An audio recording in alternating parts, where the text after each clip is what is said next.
A mi izquierda tengo a Blanca Sansegundo. Es una persona con síndrome de Down, graduada en terapia ocupacional. Ella es graduada universitaria. Gracias, bueno, pues ella nos lo puede contar ahora mejor que nadie, ¿no? Gracias a su constancia, ¿no? y a los apoyos que ha tenido.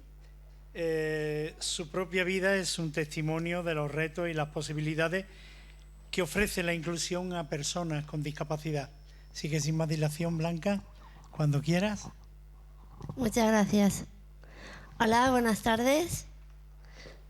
Soy Blanca y bueno, yo os voy a contar sobre todo pues mi experiencia a nivel de inclusión educativa.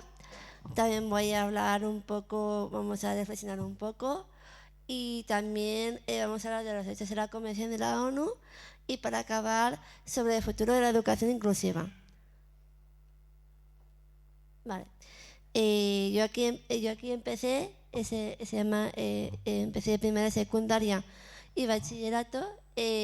Bueno, empecé en Llansana, es un colegio que está en Godella, es un colegio que es inclusivo porque hay personas con discapacidad y sin discapacidad. Lo recuerdo con mucho cariño porque los directores siempre han apostado por mí, han creído que me lo podía sacar, me lo podía sacar todo y me lo saqué. En general, los profesores, como mis compañeros, pues muy bien, bueno, hay de todo, ¿no? Hay profesores bueno, que no pasaron por la inclusión, pero otros sí.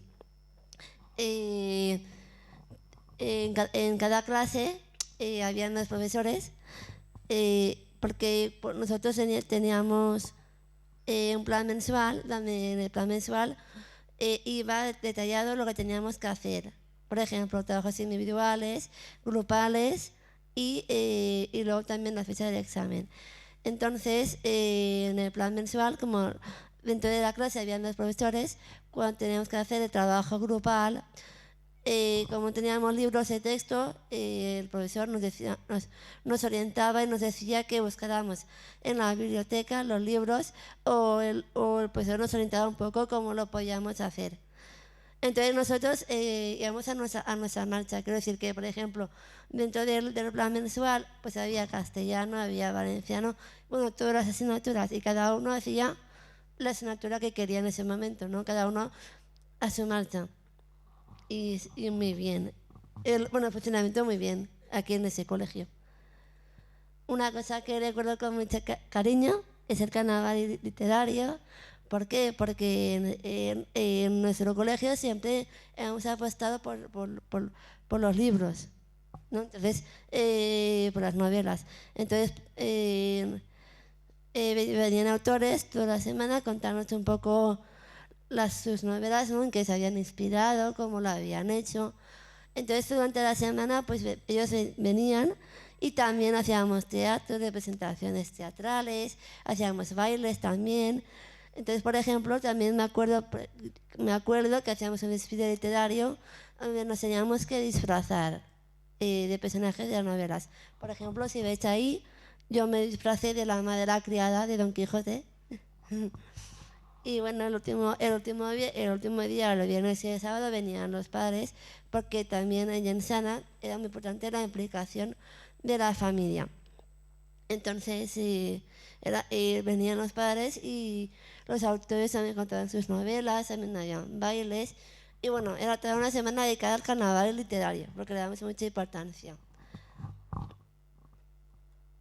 Bueno, de todas las asignaturas que he cursado, yo me acuerdo mucho de los dos profesores de filosofía y de matemáticas. Bueno, una profesora de matemáticas no ha pasado mucho por la inclusión, pero el otro profesor sí. Yo me acuerdo porque, por ejemplo, en filosofía, los dos profesores que tuve, con los dos pues reflexionaba mucho, hablamos de Mundo de Sofía, hablábamos de Heidegger, de Kant, y me acuerdo que en matemáticas también, cuando hacíamos las derivadas, por ejemplo, a mí al principio me costaba hacerlas, entonces mi profesor me ayudaba un poco. Cuando acababa la clase pues veía un poco como lo había hecho, las derivadas, luego al día siguiente me voy a poner más derivadas hasta que al final yo fui la primera en hacer las derivadas. Y me dijo, Blanca, espera que los compañeros también lo hagan, porque claro, yo... Pero bueno, lo recuerdo con cariño. Y bueno, por último, mi viaje a Berlín con mis compañeros, ¿no? Porque yo fui una más. Soy incluida como una compañera más en el viaje, porque fuimos todos mis compañeros y yo. Y bueno, el viaje fue una pasada. A mí el campo de concentración me impactó. También fuimos a ver la puerta de Brandenburgo y me acuerdo que cuando íbamos por el metro, por la estación del metro, yo ya estaba cansada y me tenía que arrastrar porque ya no podía más. Pero lo recuerdo con mucho cariño porque íbamos todos juntos y fue impresionante el viaje. Bueno, yo ahora les voy a comentar un poco de mi trabajo. Bueno, yo he estado estudiando terapia ocupacional y también trabajando en una escuela infantil inclusiva, se llama La Alquería de San Campanar. Y es una escuela infantil que atiende a niños con discapacidad y sin discapacidad. En cada aula, dentro de cada aula, también a niños con discapacidad y sin discapacidad. Y bueno, este año es distinto. ¿Por qué? Porque en cada clase hay dos profesoras dentro del aula y un poco digamos, el método, cómo funcionamos, también es nuevo. ¿Por qué? Porque este año trabajamos los proyectos a través de cuentos. Por ejemplo, este año tenemos 3 cuentos, ¿vale? Entonces, por ejemplo, este año tenemos Heidi, tenemos El Principito y el libro de la selva. Entonces, con los libros trabajamos los proyectos y los valores, porque dentro de los libros también hay valores. Entonces, a la vez que tú estás trabajando el proyecto, trabajar los valores, que es muy importante también. Bueno, no lo he dicho, nuestro objetivo principal es que todos los niños estén incluidos dentro del aula y también fomentamos mucho trabajar la autonomía desde que son pequeños. Por eso las aulas están muy adaptadas a ellos. Quiero decir, por ejemplo, donde están para poner la mochila y la chaqueta, están adaptados a su nivel para que ellos puedan poner la chaqueta, la mochila, sacar el almuerzo. Está todo a nivel de los niños para que los niños puedan ser autónomos. Bueno, ¿yo qué hago? Yo soy profesora de apoyo, estoy dentro del aula apoyando a los niños con discapacidad. Bueno, yo sobre todo estoy con los niños con discapacidad, pero también trabajo en otros momentos con otros niños. Y lo que hago pues es sobre todo trabajar con ellos, los objetivos que me dicen, la atención temprana, por ejemplo, pues me dicen exactamente qué objetivos concretos quieren que haga y yo con esos niños los trabajo. ¿Dónde trabajamos eso? Pues trabajamos en la asamblea, en la actividad, en el patio. ¿Por qué? Porque en el patio también es importante. La inclusión social es un área muy importante y la inclusión social pues es un tema que también hay que trabajarlo mucho en el patio. Por eso nosotros trabajamos mucho con actividades dirigidas en el patio, como por ejemplo con las jornadas que hacemos al principio del curso, que son actividades dirigidas para que todos los niños se incluyan dentro y jueguen con los niños, porque creemos que hay inclusión social, porque ya a veces se oye de niños que dicen, es que ese niño no quiere jugar conmigo porque no sabe jugar. Y yo le digo, claro, es que ese niño tiene una discapacidad y tú tienes que saber, tienes que ayudar al niño para que vaya contigo a jugar. No es que no quiera, es que no sabe cómo jugar y tú le tienes que enseñarle a jugar. Bueno, yo estoy muy contenta a nivel laboral. Bueno, aquí hay inclusión laboral y inclusión también de los niños, porque inclusión laboral porque yo también hay un compañero que tiene discapacidad y inclusión también educativa por los niños con discapacidad y sin discapacidad. Pues yo estoy muy satisfecha de de ver a los niños cómo progresan, ¿no? Porque ver el esfuerzo, la constancia y sobre todo la paciencia, porque los profesores necesitan tener paciencia para ver que los niños van aprendiendo y van consiguiendo las cosas. Y todo eso se consigue con esfuerzo. Y claro, yo, al ser una persona con discapacidad, yo los entiendo y empatizo con ellos y les ayudo. Y es muy bonito ver, ¿no?, que ellos pues que vayan a verte y te digan, pues lo he conseguido. Y a mí eso me emociona y me llena de orgullo ver que los niños van avanzando. Yo este año estoy de 1 a 2 años, pero por ejemplo, el año anterior estuve en segundo ciclo y es completamente distinto. Como decía Coral, porque por el trabajo cooperativo, que también lo quiero mencionar, estoy de acuerdo con el trabajo cooperativo porque nosotros trabajamos con la implicación de la familia y con el trabajo cooperativo es muy importante porque cuando yo estaba en segundo ciclo era distinto, quiero decir, en la clase eran 3 mesas y en las 6 mesas se hacía una actividad distinta. Entonces estaba un profesor en una mesa, otro profesor en otra mesa y luego la profesora de apoyo también. Y venían una madre a liderar la actividad. Entonces los niños se iban rodando. Luego también estaba, por ejemplo, una cosa que se llama el libro viajero, ¿vale? Que también los padres, bueno, venían también a contar un poco, pues venían a contar algún cuento, también que es muy importante que los padres se impliquen. Entonces, todo eso en el segundo ciclo se hace y está muy bien que se haga.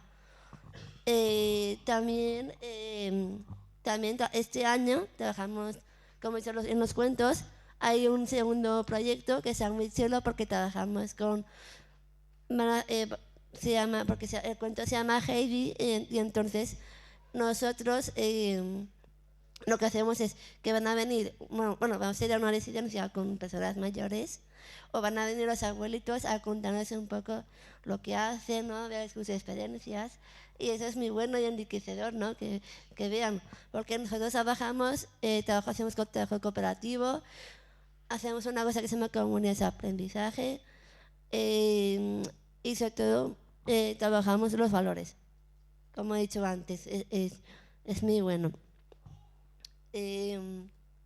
Bueno, como os he dicho antes, yo también estoy estudiando, yo también he estudiado en la Universidad Católica de Valencia, he estudiado terapia ocupacional. ¿Y qué es la terapia ocupacional? Os preguntáis.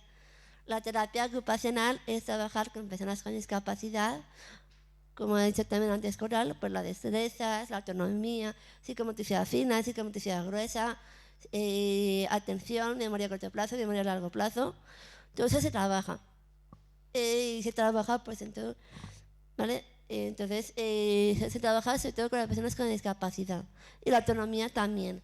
También trabajamos con personas en riesgo de exclusión, como por ejemplo personas mayores, inmigrantes. También tenemos servicios estructurados con personas con discapacidad, ¿vale? Y también trabajamos con personas que tienen alguna enfermedad. Bueno, ese es un vídeo cortito que hicieron de la universidad, porque la universidad donde yo he estudiado ha sido una universidad inclusiva y os quiero poner un vídeo que es muy cortito. Profesores en general, paciencia y tiempo, porque podemos conseguir las cosas. Horas de estudio combinadas con su trabajo en esta escuela donde ayuda a niños con autismo. Y yo como persona con discapacidad puedo ayudar mucho y puedo aportar mucho. Ella es una lección práctica de la superación. Tienes que luchar el doble y yo lucho todos los días. Y no hay que ver a la persona por la discapacidad, sino por la competencia que tiene. Pocos consiguen la integración que ella ha logrado. Solo un 5% de las personas con síndrome de Down tiene un trabajo. La inclusión social es muy complicada, aún tiene muchos prejuicios. Sabe que aún quedan muchos retos en el camino. La educación inclusiva, el empleo, la participación social es otra meta a defender. Pero aquí está ella. La limitación es nunca. Para hablar de capacidad. Bueno, pues con Bueno, como os he dicho, yo también estudié en la Universidad Católica de Valencia. Por fin soy graduada en terapia ocupacional, que luego os comentaré en mi acta de graduación. Aún no me lo creo, pero estoy muy contenta y muy orgullosa.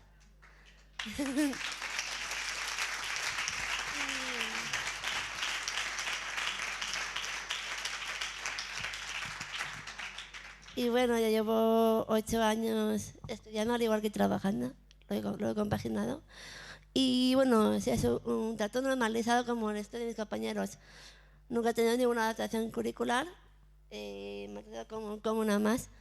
De hecho, ha habido compañeros que nos han querido sentar a mi lado, pero en general bastante bien, porque habían otros que, por ejemplo, en las afecciones médico-quirúrgicas, al MECU, que me costaba, que era complicado. Me acuerdo que había compañeros que se quedaban conmigo por las tardes estudiando. Y a mí eso, pues, me gustaba. Sí. Y también, pues, como trabajos de estadística, de salud pública, que es muy complicado, pero bueno, yo me lo saqué todo. Con mucha constancia, con mucho esfuerzo, y sobre todo con ganas de aprender y de esforzarme. Son las 3 palabras para conseguir que haya acabado esa carrera. También las prácticas de las clínicas de autismo, que pertenece a la arquería, porque en la arquería también hay un centro, aparte del centro infantil. En la parte de arriba está el centro de atención temprana y las clínicas de autismo. Los de atención temprana suelen bajar a las aulas, dentro del aula. O sea, dentro del aula hacemos un montón. Ya somos 2 profesoras en cada clase, la que está de apoyo, la gente de prácticas y también la atención temprana, que baja dentro de las aulas para orientar al profesor, para que el profesor un poco se oriente y que hagan los objetivos de acuerdo con lo que ha hablado con el profesional. Y a la vez de eso se trabaja. También se trabaja con la familia, porque los de atención temprana trabajan también en entornos naturales. Es decir, en las casas. Se trabaja en las casas, porque es muy importante que todo lo que se trabaja en el cole se trabaja en casa. Si no se trabaja en casa, lo que trabajamos en el cole, va a ser muy complicado hacer un proceso continuo de aprendizaje.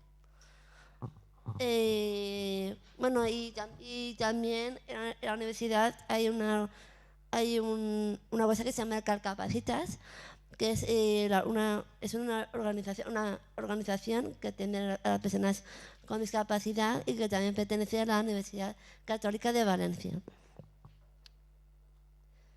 Bueno, esa es una de las figuras que hice. Es que en una asignatura que también era muy complicada y que me costó, porque sobre todo al hacer parejas, porque claro, como los demás compañeros se veían en otras clases, pues yo no podía hacer la pareja.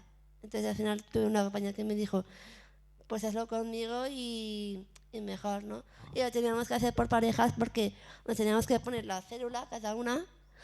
O sea, por ejemplo, yo me la ponía y la otra persona la tenía que modelar. Entonces yo me la ponía y luego la otra compañera se lo ponía. Entonces, claro, era complicado. Bueno, y por fin, como he dicho antes, me gradué en terapia ocupacional. Yo hice el TFG de uno se llama lo que es ser terapeuta ocupacional en una escuela infantil inclusiva con niños con autismo. ¿Vale? Y de hecho los profesores, los que estaban en el día de TFG, me dijeron que eran las únicas que no habían leído el Power y estaban muy contentos. Bueno, el acto de graduación fue muy bonito, me acuerdo mucho porque aquí lo veis, hay una foto donde mi profesor de AMQ se quiso poner al lado de donde se ponen las becas, porque quería poner mi beca. Me quería poner la beca y me quería dar un abrazo. Y a mí eso pues me emocionó. Y bueno, fue un acto pues muy bonito. No me lo creía. De hecho lloré un poquillo, pero bueno. Pero muy bien. Bueno, ahora ya vamos acabando, ¿vale? Voy a hablar sobre los derechos de la Convención de la ONU, que soy una gran defensora. Lo voy a seguir defendiendo. ¿Por qué? Porque aquí están todos los derechos, como veis. Yo me voy a centrar sobre todo en la educación inclusiva, porque es lo que estamos hablando toda la tarde sobre esto. Pero bueno, aquí hay más. Se habla de la participación política, a la participación social, a un trabajo normalizado, ¿vale? Pero yo insisto en la educación inclusiva, que es lo que hablamos hoy. Sí. Bueno, Pues nada, yo creo que la educación inclusiva es un derecho que todas las personas tienen derecho a acceder. Todas las cosas tienen que cambiar, como os he dicho antes. En cada clase hay profesoras dentro del aula, con ese aprendizaje, trabajo cooperativo, muy importante, con la familia. Y también son muy importantes los valores, como el compañerismo, la amistad, el respeto, la convivencia, porque esas tres palabras lo que hacen es estar dentro con niños con discapacidad y sin discapacidad, y podemos aprender, porque pueden aprender del otro, por imitación o por modelado, pueden aprender a empatizar, y eso es muy bueno. Bueno, y por fin ya acabo, ya me queda poco. Yo también participo en política y preguntaréis por qué. Porque yo soy en política porque yo quiero defender todos los derechos de las personas con discapacidad, como los derechos que os he mencionado antes. Entonces, yo estoy en la Junta Directiva de Godella, pero también estoy en el equipo autonómico y en el equipo de dependencia y discapacidad. Se presentaron para las elecciones municipales. Yo me presenté para la número 7, pero no salí. Serán los 3 primeros y también han salido otros compañeros con discapacidad. Pero bueno, por lo menos ya es un reto. Hay que seguir avanzando y hay que seguir luchando por esos derechos para que no se vulneren. Y bueno, ahora para acabar, que esto es así como quiero acabar yo, ¿vale? Una frase. Bueno, voy a hablar sobre el futuro de la educación inclusiva. ¿Cómo lo veo yo dentro de, no sé, dentro de unos años? Pues todos los niños y niñas deben tener la posibilidad de acceder a una educación inclusiva. ¿Por qué? Porque es un derecho, es a la cabeza de la ONU y no se debe vulnerar ese derecho. En las escuelas tienen que haber profesionales, tiene que haber todo lo necesario para que la educación sea real y efectiva. Hay que cambiar las metodologías también y la forma de trabajar, como os he mencionado antes, el medio de trabajo. Y creo que desde la política hay que hacer leyes estrictas para que eso cambie. Y bueno, para acabar, quiero decir una frase. Y nada, simplemente decir que la educación inclusiva es un derecho. Entonces no permitamos que la vulneremos. Sigamos luchando, por favor.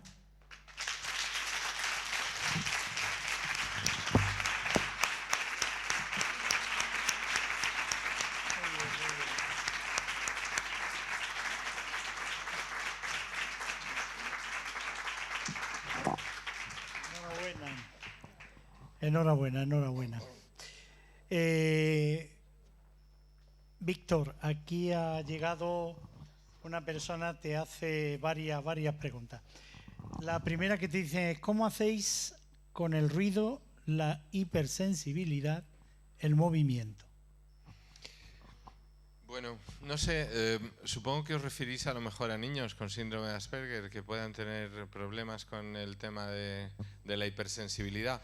Porque en general, o sea, tenéis que tener en cuenta que las actividades que se hacen ahí tampoco son tan diferentes de las que hacemos en clases. No hay mucho más ruido porque estén abiertas las 3 clases de los chicos. Entonces, el trabajo por rincones es verdad que genera mucho ruido, y el trabajo por zonas, porque los chavales se desplazan. Yo creo que uno de los elementos fundamentales que hay es que, no sé si lo habéis visto en el vídeo, está todo muy bien pautado. Entonces, hay algunos momentos en que sí, que hay un desmadre dentro de las clases porque los chavales están yendo a los rincones y están yendo a los diferentes sitios. Si ahí tiene alguien algún problema de hipersensibilidad, podría ser. No nos consta, es decir, no ha habido ningún chaval. Yo he tenido algunos chavales, alumnos Asperger en secundaria, que se tapaban los oídos y estaban. No hemos tenido ninguna dificultad en ese sentido. Y luego las actividades, aunque los chavales se vea que se mueven, muchas de las actividades son actividades, el trabajo en zonas o en rincones es un trabajo tranquilo, ¿no? Y luego hay las asambleas y luego hay. No sé, nunca, no me lo había planteado, nunca he pensado que fuera una circunstancia demasiado distinta. Es una cosa habitual a mí, pero es verdad que es una pregunta que yo me hice cuando fui a Inglaterra la primera vez a visitar escuelas. Trabajaban mucho por proyectos y la profesora estaba en un sitio y los chavales iban y venían. Y yo recuerdo que les hice la misma pregunta. Y ella me respondió casi lo mismo, me dijo, sí, no sé, yo estoy acostumbrada, yo no veo que haya mucho ruido. Decía, ¿y en España podéis estar 6 horas seguidas un profe hablando y no tenéis que ir luego al otorrino o a quien sea? ¿Cómo es posible, no? O sea, era la pregunta justo contraria. Muy bien. También te preguntan qué pasa con la intimidad de los niños, los espacios propios, personales. No lo entiendo. ¿Cómo lo hacéis? ¿Cómo trabajáis la intimidad de los niños, niñas? Pero no sé yo que haya ninguna diferencia. O sea, la intimidad no es ni más ni menos porque podamos abrir las clases de cuando en cuando. Pues como lo hacéis todos los demás maestros. O sea, que si un niño en clase un día necesita un espacio... De hecho, las aulas sin muros, esta de segundo no, o de tercero, pero si no lo habéis visto, ahí hemos conseguido en algunas al final hacer como una cabina donde a veces se juntan los profes. Pero bueno, pues como cuando está un niño en una clase y tiene una necesidad de algo, ¿no? Pues saldrá con el profesor, me imagino. Yo no estoy en el cole, ¿no? Saldrá con el profe. No veo que haya ninguna necesidad especial por el hecho de que se abran las clases. A lo mejor hay momentos que un niño necesita estar solo o necesita hablar con un profe, pues lo sacarán, lo llevarán a o sea que en el centro sigue habiendo muchos más espacios, además del aula sin muros.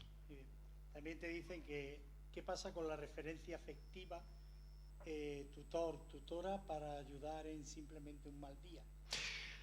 Hay una cosa que tiene que quedar clara. Lo que dice Manuel, que es el subdirector, es el tutor no es la única referencia, pero los niños siguen teniendo su tutor. Exactamente igual que todos. No quiero que lo entendáis mal, no es un batiburrillo. Hay el tutor y tutora sigue siendo responsable de uno de los grupos. El A tiene un tutor, el B tiene un tutor, el C tiene un tutor y tutora. Y hace las labores de tutoría y habla con las familias y todo. Lo que pasa es que hay espacios, momentos en los que se mezclan las tres aulas. No hay ninguna diferencia con eso. Y por último te preguntan que cómo lo hacéis para organizar, entre comillas, la elección de los niños y las niñas. ¿Cómo gestionáis esa elección que los niños hacen? No lo entiendo. O sea, depende. Es que hay cosas que no se eligen. O sea, el trabajo por rincones o por zonas, todos los niños pasan por todos los rincones y las zonas. Por las tardes hay una cosa que se llaman tardes hippies, que no lo han contado, y ahí sí que son talleres donde los niños eligen. Hay talleres distintos y pueden hacer algunas cosas diferentes y eligen los propios niños. Pero si no, insisto, todo esto no es un caos. Es decir, si se hacen rincones o zonas, hay muchas de esas cosas que los niños tienen que pasar por todas. Los agrupamientos, cuando hacen aprendizaje cooperativo, pues los maestros, yo no sé cómo lo hacen, los maestros lo harán pues como se hace en una clase de 30 en secundaria, solo que lo tienen que hacer para más. Pero no veo que haya una diferencia en eso. Muchas gracias, Víctor. Y en cuanto a Blanca, simplemente Nuria Villa te manda un mensaje en el que te dice: Blanca, felicitarte por tu magnífica intervención. Me ha gustado mucho escucharte y ver la labor que realizas en tu centro.